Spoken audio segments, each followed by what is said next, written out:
Hey, what's up, you all? Thanks so much for joining us this evening. You're in for a treat. I'm so excited to be with you and for you all to have joined us on whatever platform you're on. Let me say before I start, click share, text a friend, get a neighbor, get a loved one, single, married, or otherwise, doesn't matter. Get folk involved right now. This is going to be an exciting conversation, and I am so glad to be able to be with you. As I mentioned some time ago, we are launching a brand new ministry that is a singles ministry, but it's called The Conversation. And we're going to talk about that name and kind of what the impetus for that was. But I want to start tonight by introducing the person we're calling the co-host or co-leader of The Conversation. And we'll talk about that a little bit more too. But so you can get a kind of a bird's eye view, not only of the ministry, but of the person that's going to be leading this great ministry. So thank you so much again. And I want to encourage you. In fact, if you have questions, ideas, concepts, whatever, put it in the chat. Let us know. We're going to be interacting with you through the chat feature during this time together. But I want you to join me. And I know we can't hear you clap, but in whatever way you can, I want you to give a big round of applause to the co-leader of The Conversation, our brand new Singles Ministry Center of Hope, Sister, I call her Dr. Roshan Kendrick. Would you all welcome Roshan? I am so glad to be sitting down having this conversation with you about The Conversation. Well, I'm glad you're glad. We're excited. It's a blessing, and it has just been something that we've been praying on. Sure. I've been fighting a little bit, but now I'm leaning in. I'm all in, and I'm ready for the conversation. So I'm gonna preempt this because you said something that I actually forgot, which is, when you brought this concept to me, you brought it as a concept and had no desire to lead it. Right. And I want to just kind of lean into why that was. Why were you initially hesitant on taking the leadership role with this new ministry?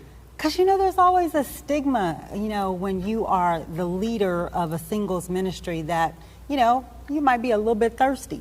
And so that's not what I am. And so I thought, I love coming up with ideas. I'm super strategic. So I would just drop this in some worthy hands, and then they could have the conversation, and then I could lurk. I do understand. All right, here's what we're going to do. I want to do a couple of things initially, because I think it's important for us to get to know you a little bit, and then we'll talk about the ministry as kind of like a secondary kind of aspect. So let's play a little word association. And you don't know what I'm going to say. Right. We did not practice this. So this, for all of you at home, this is going to be kind of like she has no idea what's going on right now. We're going to make this happen. All right, so word association, faith. Long lasting. Fear. Never. Life. Hope. Joy. Eternal. Patience. Jesus. Almost feel like that was more of like a response, like more than it was like a word. So, but it's okay. Church. Family. Single.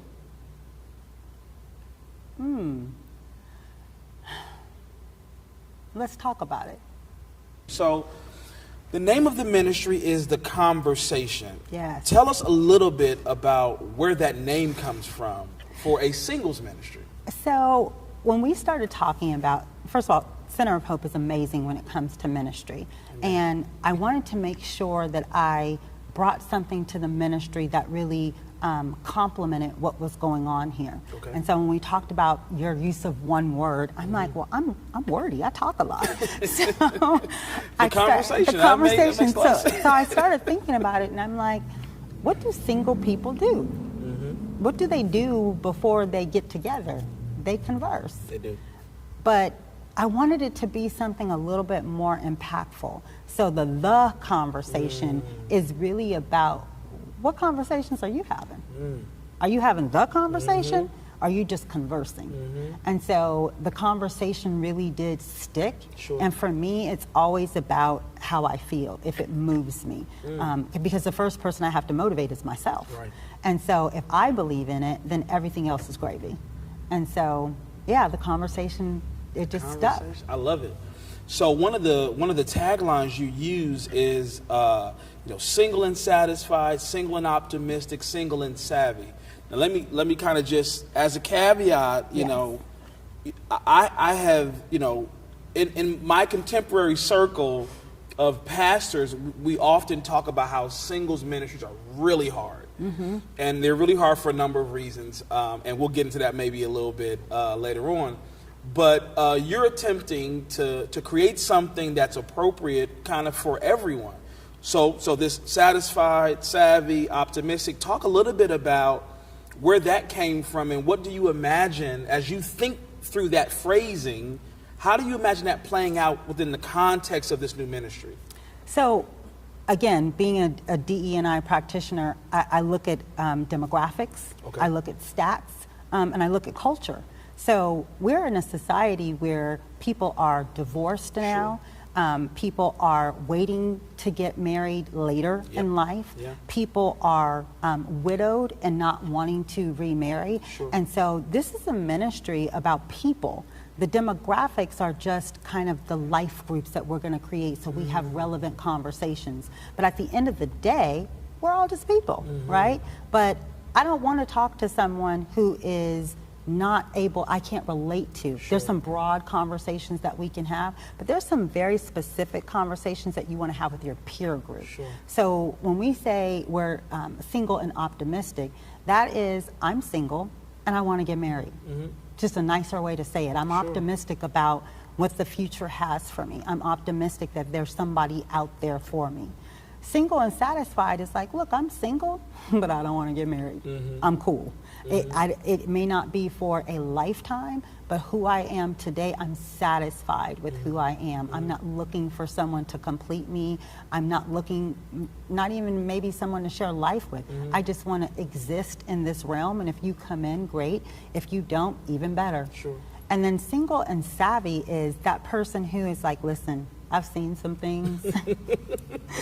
I've been around the world and So good. and I want to take my time in this thing. Like I might be divorced, I might be heartbroken, I might be 75 and I may not want to get married again. Or you know what? I might actually want to try that thing again, even at 75. And so it's the savviness that comes in that says, but I've seen some things. I know the world. I know who I am as a person. I know who I am as a contributor to this society. So you just can't come at me sideways. So I'm a little savvy. I love it. So with that being the case, as I mentioned, there are varying viewpoints on the success rate of singles ministries, and I'm just going to be really, really frank. A big part of what folks say makes singles ministries difficult is that men don't engage at as high of a level as our female counterparts when it comes to single spaces for a number of reasons, and different ones have different reasons. What makes this different? Why is this going to be a unique space that is going to appeal to such a broad audience, whether it's demographically from the standpoint of age and experience, or when it comes to the gender? Like, what makes this movement different, in your opinion? So in my opinion, the whole premise behind the conversation was never to be one individual. It actually started from my idea to write a devotional called He Say, She Say. So men and women, we just think differently. You say tomato, I say tomato. So I wanted to have this conversation that had a male perspective and a female perspective, because as we are out here trying to meet someone, I can't just take my own opinion. I want to make sure that I have diversity even in my thought process. And so having another male counterpart, someone who could say, Roshan, that is absolutely crazy. Like, men don't think like that. I think that that's the thing that's unique, that when you look at ministry as a whole, women tend to flock to ministry because we like to gather, we like to converse, we like to be heard. It's emotional, so we have that intimacy there. Men are like, I want to watch.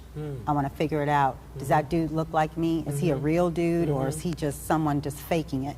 And so you have a whole different perspective. And I think when you can sit there and you can have a female perspective and a male perspective, and you can see yourself in both of them, Sure. what they're saying is actually appealing. I think that's difference number one. But difference number two is we're going to have real talk. This is not about I want to come into this conversation, we're going to tiptoe and, thou art holy, aren't thou? No, we're going to have some real conversations. Okay. This is, give me the tea. Okay. I don't want sweet and low in it. I want real sugar. Sweet and low. I've heard that in a while. Sweet and low. My mom used to use sweet and low. So I think that what people are going to see is authenticity. Okay. What they're going to have is a safe place to really talk. What happens in the conversation is our conversation. It is not the conversation to be spread out unless that gathering is spread out. Sure. But when we come into this premise, when we come into this community, it is about having real conversation. And sometimes it's just about, if you can't handle the conversation, don't miss out on the opportunity. Come to the conversation and just soak it all in. Well, let's press that, because we dance around. I mean, part of the church space is sometimes certain topics are just taboo, and we're not allowed in certain regards to have really direct, strategic, honest conversations that are emblematic of the experience of the people that we are ministering to. So we have this philosophy of this utopic experience, and the truth is most folk are not living in that utopia, living in real life, and so then our conversations are very timid. So let's talk about sexuality when it comes to what are the parameters for engagement? What are the parameters for experience? I was talking to a buddy the other day, and he was talking about how he was a part of a young adult ministry in the church, and young adult leaders were going to go on a retreat. And there was so much ire in the church, like, these young adults aren't married, going away to a hotel for a retreat. They were like, look, we're grown. Exactly. I mean, we manage ourselves appropriately based on how we understand what that looks. So my point in saying that is that there's a lot of, are you going to really, can people expect to dig in for real, or are you going to, I'm coming straight at you. You're going to tiptoe. So whenever I'm consulting with the CEO, I always ask them this one question: how uncomfortable do you want to be? Because we're going to go to the deep end of the pool.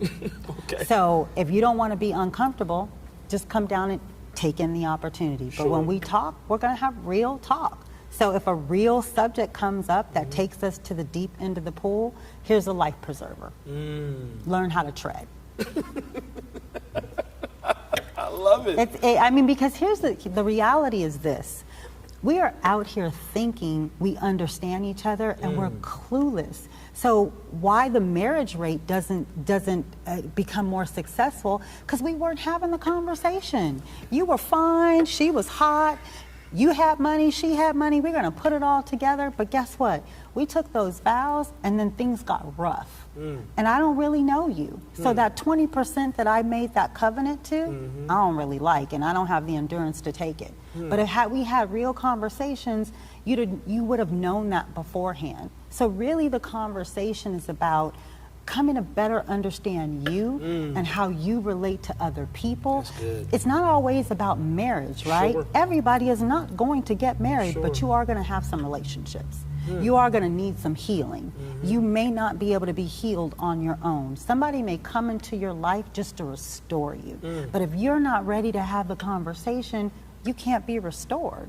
And so it's about really creating a safe place, being authentic, walking in the awesomeness of who you are, owning that, and then saying, okay, now that I own me, I want to get to know you. First of all, this is so good, because even the more I listen to you talk, it just affirms what I know is so vitally important, which is that might be an overstatement. There are many of us who end up, not just marriage, but in unhealthy engagements because we are not self-aware. We haven't spent enough time really getting to know ourselves, understanding our likes, dislikes, who we are, how we show up, our blind spots. And the truth is, and this is my experience, and tell me your experience, a lot of what I learn about myself comes in the context of my engagements, like my friendships, my parents, my sibling, my wife, my children. Like as I'm interacting, I'm learning, right? As long as I'm allowing for those things to put me in a place to be self-reflective. And so it seems to me what you're saying is what this space will do is will allow for people to have this community of faith to help you think, process, reflect, look inward, so that whatever you decide to do relationally, whether it's just friendships, whether it's long-term relationships, or ultimately marriage, you're showing up in that space in such a well-informed way of yourself that you can present in a way and really know what you want because you know you. So it almost feels like this is a very, and I don't want to make it seem didactic, but a very instructive space to really get us to be the healthiest version of ourselves so that we can be profitable for us and then for those we engage with. Does that feel? You said something really key, reflective. Yeah. We aren't taught to be reflective. Our parents don't sit us down and say, look inside yourself. How do you feel about what you see? They're like, go be this, go be that. But what if the this and the that are not you? And so what this time is helping you to understand as influences like Instagram, social media, behavior, culture are impacting you. What is that saying and doing to you? And do you really understand you? Well, sometimes I need to talk to you to get to know me better. Sometimes I need to talk to that person to get to know them better. And watching, right? You'll be amazed. I love to people watch. Sometimes I go to when the malls were open, I would just go to the mall to watch because you can see people's behaviors. You can see, oh, I don't think I want that in my life. Oh, that's the type of man that I'm looking for. That's the type of girlfriend that I'm looking for. Because then you get a sample of what's all out there. And I think that if we can bring that together in the confines of a community and talk about what we see, talk about what we've experienced, then I don't have to go through all those experiences in order to understand how to respond to them. That's good. That's good. So 2 quick things on this same point that we're talking about. And I'm going to give you the harder one as your second question and the easier one first. Let me drink some water on that one. All right, so the harder one is, I'm going to press you on when you say real talk. I want an example of what you mean when you say real talk. Don't tell me yet. And then I'm going to say as a preface to that, I'm just thinking back to what you were saying a moment ago. Men and women, like a lot of times it's like, the I think misconception that we keep parroting is that women like to talk, men don't like to talk. And the funniest thing is, in all of my experiences, that's not true. Now, the topic matters, the timing matters, the way it happens matters, how it emerges does matter, but men love to talk. And when I've been in space with mixed groups, men, women, everybody's chit chat, like we like to engage. It just depends on the circumstance, right? So I think it's important just to kind of put that to rest, that because it's called The Conversation, it's going to be for women and men are going to be like, nah, I ain't trying to talk. That's just, in every experience of, and I hate to say it this way, of intelligent people, they like to mix it up. But the terms of engagement are important. So the question I was giving you a little time to think about, when you say real talk, what do you mean when you say real talk? Example. So, I'm feeling nervous right now, for the record, but go ahead. Example, real talk. What's real talk? So real talk is, are you really celibate? Are you celibate because you don't have anybody there? Are you celibate because that's the walk you're choosing to have? So if I want to have a relationship and I'm saying that I'm celibate, then how far sexually does that relationship go? A girlfriend and I were talking about intimacy. COVID for me, I'm single with no mingle. So I am real single. Okay. And COVID meant that I had to shelter in place with just me and Thor. And Thor is? My dog. Your dog. Thor. So that's a caveat. If you take me, we're a package deal. You and Thor. Okay. So me and Thor. So, but what that showed me was I can wave the celibacy banner because there's nobody laying next to me. But with no one laying next to me, I started to crave intimacy. Sure. Not sexual intimacy, but the kind of intimacy that I know him and he knows me. Yeah. And when he comes in the room, I am aroused by the smell of his cologne. Sure. And we don't really talk about that. So so the conversation that my girlfriend and I were having was, is it that you want to have sex? Or is it that you actually are craving intimacy? And I said, I'm craving that body to body, connection to connection, that we don't have to talk, but we've had a conversation. And so those are the type of things. And most men are like, listen, I know what you look like. I'm not laying in the bed next to you unless something is going down. Yeah. And so how do you deal with that when your desire is to have connection and intimacy and his is to have penetration? Got you. Okay. That's real talk. That's real talk. That's real talk. All right, so we're calling you a co-lead, co-host. Yes. And the weird thing about that is that typically when you say co-anything, there's a presupposition, there's another person in that space, and at present, there is not. So tell us about that. Like, how should we be feeling about that? What should we be thinking? So we should be thinking that we're going to talk him into existence. Okay. The right him, though. The right him. I think one of the things that when I presented the conversation to you, again, it came from the premise of the he say, she say. Gotcha. So I was really bent on, no, it has to be a man and a woman, but I think in every dynamic, in every formula that you put together, you have to have the right ingredients. Sure. And so if the right person with the right tenacity and the right heart wasn't stepping up, that didn't mean that we didn't stop the sauce. That just meant that we had to wait on God to bring the right ingredient. And so my prayer and my hope is that some men would step up and they would be like, you know what, hey girl, I want to have a conversation with you. Okay, well come step to the mic. And over time, we would find someone whose passion was to continue to have the conversation. Okay. And I think having multiple people, guest hosts, people, we'll call them a street team that comes in, I think that keeps it innovative, that keeps it fresh, that keeps the perspective fresh. But the long term, the end game is to have someone who has had so much of the conversation that they've been driven to continue to have the conversation. That's good.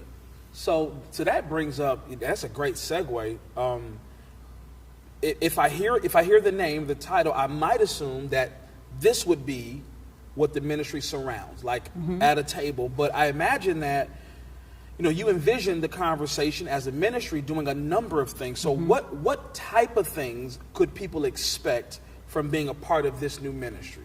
So the blessing is that as an inclusive leader, I do believe in team. I've had great feedback from a lot of individuals within the church, within a lot of different age groups. So we're going to be on Clubhouse, we're going to be on IG, we're going to have life groups that break off and have demographic or life group things that are focused. So it may be that you guys are having a beach day, someone else might have a book club, and then we're going to have joint ventures where we may have something in the garden and just a connection. Let's just hang out and have some more group conversations. But it really is about making sure we understand what the church wants, what the community wants, because I'm but one voice in the conversation. Sure. But the conversation needs to be inclusive if we're going to have real conversations. So we're going to be doing some surveys, putting some feelers out to make sure that the things that we're coming up with are reflective of what our conversation, the individuals that want to have the conversation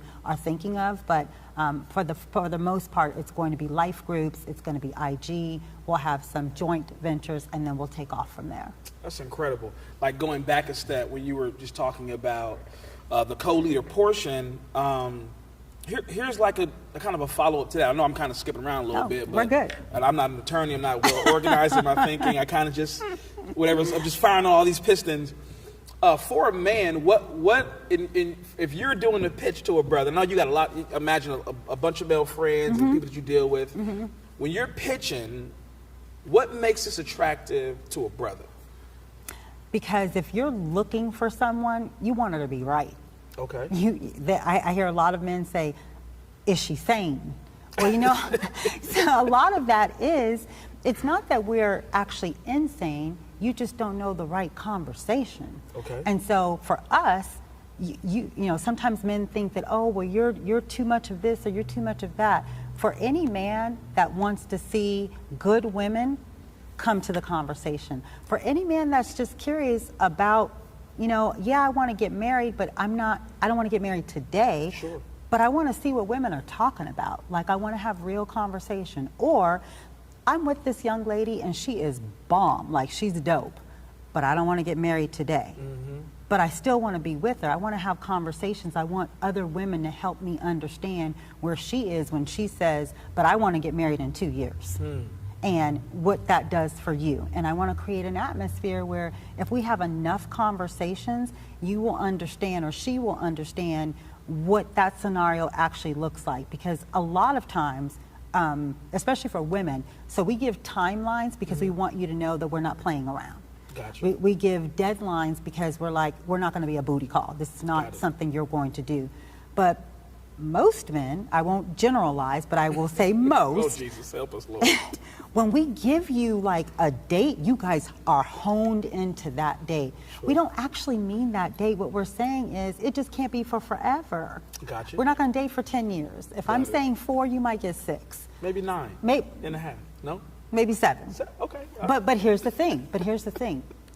But in having the conversation, we may be willing to compromise. And I think that's what I would want men to see, that if you are looking to better understand women, this is the conversation you need to be having. If you're a man who's like, you know what, I think I know women, then maybe you want to come sit in this co-host seat for a minute. If you're a man who thinks, you know what, I have something to give, come sit down in the co-host seat, because this is about community. Sure. This is about you creating a space where your daughters and your sons have people that are worthy to date, not they're just out there looking. We want to make sure people are whole, people are healthy, that they're not crazy, but that they're filled, that they have purpose.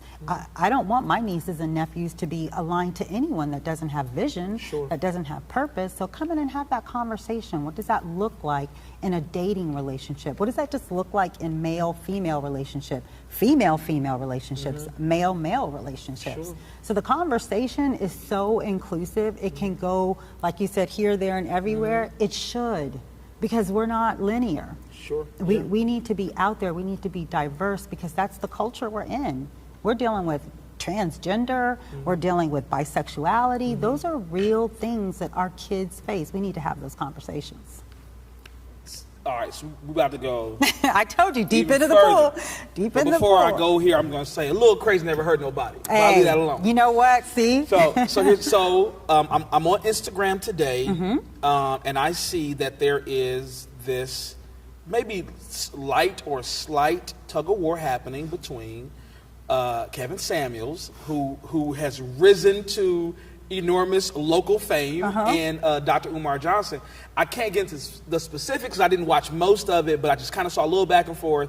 But it made me think about this conversation to say, when Kevin Samuels, I believe that's his name, right? When he comes up, and I'm talking about to a person, every female that I've engaged with, and his name comes up, the reaction is visceral, right? It's visceral.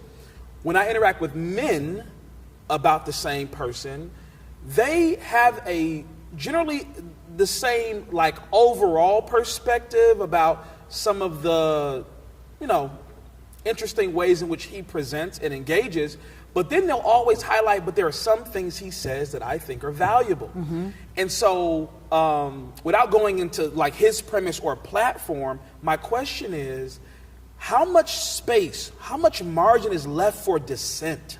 How comfortable and how will you intentionally create an environment that allows for a little bit of contention and dissent around topics related to male-female dynamics, relationships, how men show up, how women show up? Sometimes some spaces, honestly, can be one-sided, whether that's a male one-sided or female one-sided. How do you imagine creating the space to say, hey, we're going to tackle some topics that everyone's not going to feel happy or comfortable, but we're going to leave space for that? How do you... So I look at it like this. If you just do the same thing over and over again, you become average. And at some point, you become antiquated. You got to get uncomfortable. You will never grow as an individual just doing the same thing over and over again, even if that thing was once so amazing. It just becomes antiquated. So if you want to be someone who is... That's really good. Yeah. Average to antiquated, if you do the same thing if over, you do that's the same, really good. If you do the same thing over and Y'all over need again. to tweet that or text that or IG that somewhere. So what my thought is, let's get comfortable with being uncomfortable. Now, we'll have some ground rules, Sure. so there should be Yeah. some verbiage that is just Sure. not acceptable. Sure. But there's going to be some verbiage that you may not be used to, so get uncomfortable. So when you come in this space, when we say safe, it has to be safe for everyone. It can't just be safe for me, but uncomfortable for you. It has to be some things that you're like, listen, you may not be used to private parts being talked about, or I'm not a big swearer, so when I work in entertainment, everybody in entertainment swears. So when I first got in it, it was like, okay, why you gotta cuss so much? But then I realized you don't have a lot of adjectives that you know, so you just cuss to kind of bring that out. But here's the thing. When some people get worked up, they start cussing, right? Well, it's just because they're worked up. So just understand that. You know, when so-and-so gets hyped, you may get a different tone. It's not at you, it's with you.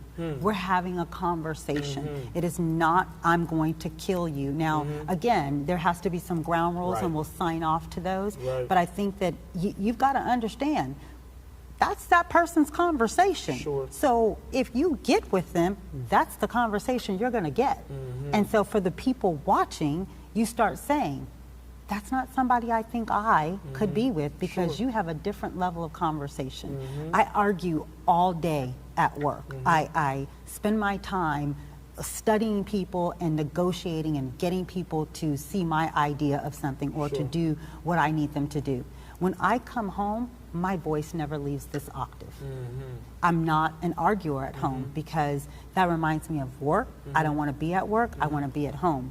So if I get with someone who likes to argue, we're not a good mix. And so that allows me to see, like, when the heat gets turned up, how turned up do you get? And if you're someone, you could be fine. You can have all the characteristics. It's a lot of vowels in that word. Listen, I'm just It's saying. I-O-U-N-E. But if your mind and your words are not right for me, Sure. we can't have any more conversation. Sure. And I'm big on that, because whatever you allow to come in comes in. It becomes who you are. So I do a lot of personal development, and I don't put people around me that don't try to better themselves. I actually try to make sure that the people who are in my circle, and my friends will tell you, I will minister to you to make you better, because I don't want to cut you off. Because what I'm not going to be is average. I've learned that I am a different kind of cookie, and I'm not for everyone. But people who get a taste of this Jamocha almond fudge never go back. Well, okay. That's fantastic. You know, that's my favorite saying.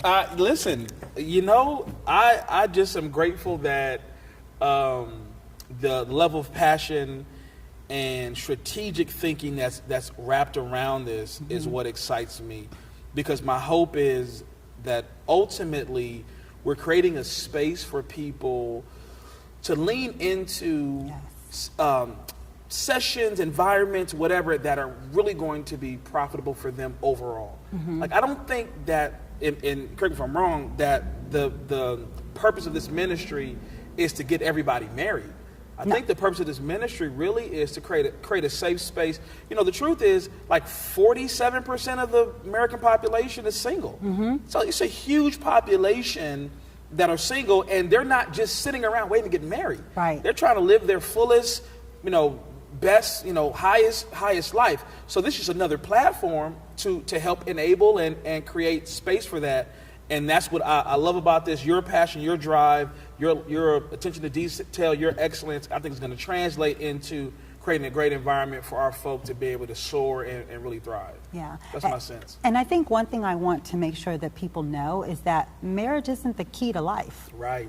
that marriage is work. Sure. Marriage is hard work. Sure. You have to want to put that level of work in, and if you don't, that's okay. Sure. You can still have a fulfilled life, and it doesn't mean that you are less than. You can be more than. It really, for me, the conversation is about creating whole, healthy people. Absolutely. About allowing people to see the uniqueness of who you are, so you can educate me as to who you are, because I might be missing out on someone amazing, not because I couldn't recognize that you were amazing, I couldn't recognize you. And because I couldn't truly see you, I missed out on what was amazing. That's incredible. That's incredible. Well, look, I mean, I'm gonna wrap, but I kind of want to give you space for any final words, like, you know, for someone who's kind of on the fence, male, female, curious, but maybe like not sure if this is for me. And what's that? Before we close, what's that pitch? The pitch is this. It's not a ministry, it's a movement. And if you've ever wanted to be a part of something great, something new age, something real present for real times such as this, come have a conversation. It's the one you want to have. You did have a marketing firm, so I'm not surprised that you did that so succinctly. Listen, you all, thanks so much for hanging out with us this evening.